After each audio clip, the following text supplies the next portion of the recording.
comments to Fox News political analyst Gianno Caldwell on if the media is being opportunistic. Is this exclusive focus right now, Gianno, justified?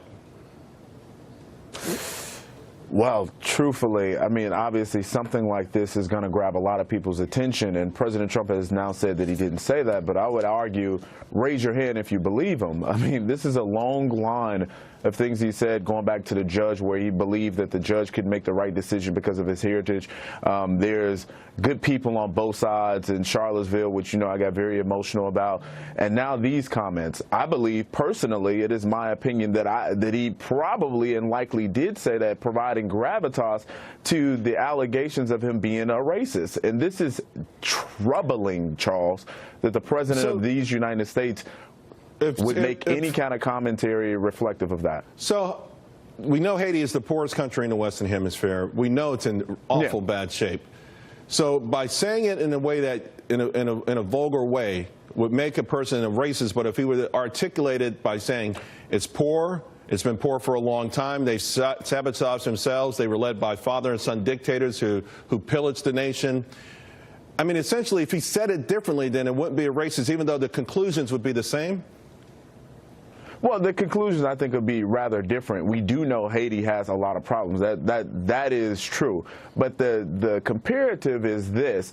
For one, he didn't just say Haiti. He said, you know, other countries, which include Africa, which you and I are descendants of.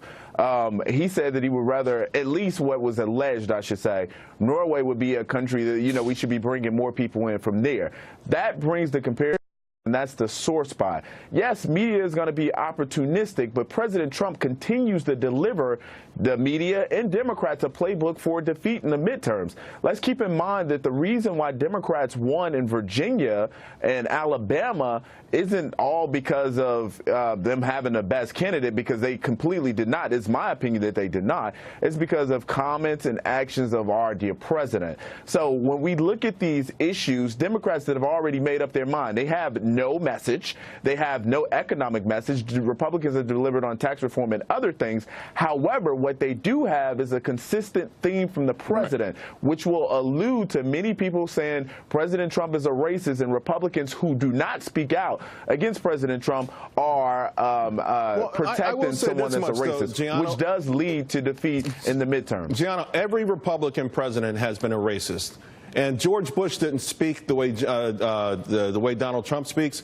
Every Democrat that I knew called him a racist. Ronald Reagan was called a racist, and he was a very eloquent speaking. He was a gentleman. He was called a racist. So the idea that someone should be shamed because, or forced to call President Trump a racist simply because a Democrat puts back, I disagree with that. And I would add an asterisk to both of those victories. Virginia and certainly Alabama, I think, would have been different with any other Republican. But again, having said that, the Dow's up 200 points. Over 2 million Americans are getting bonuses from the tax plan.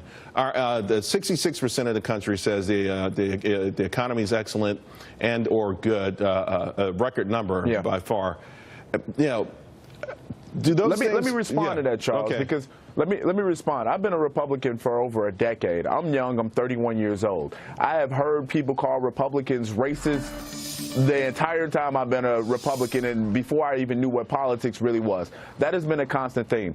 I recognize the fact that the Republicans as a whole, this isn't a racist party. I know that the Republican Party was started in 1854 in opposition to the Kansas-Nebraska Act, which wanted to expand slavery into the North. I get that. However, what we haven't seen from these previous presidents that people have called racist, and they've used this term on a number of occasions, we haven't heard the same kind of language that we've heard from President Trump. Now, am I right saying he's a racist?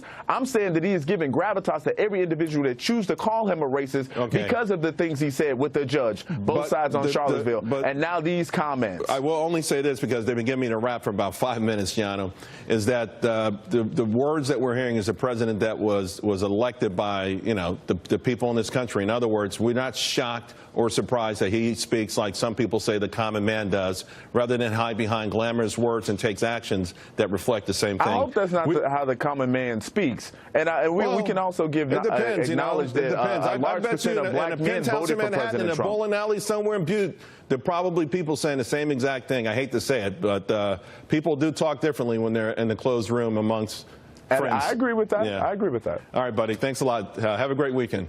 Thank you.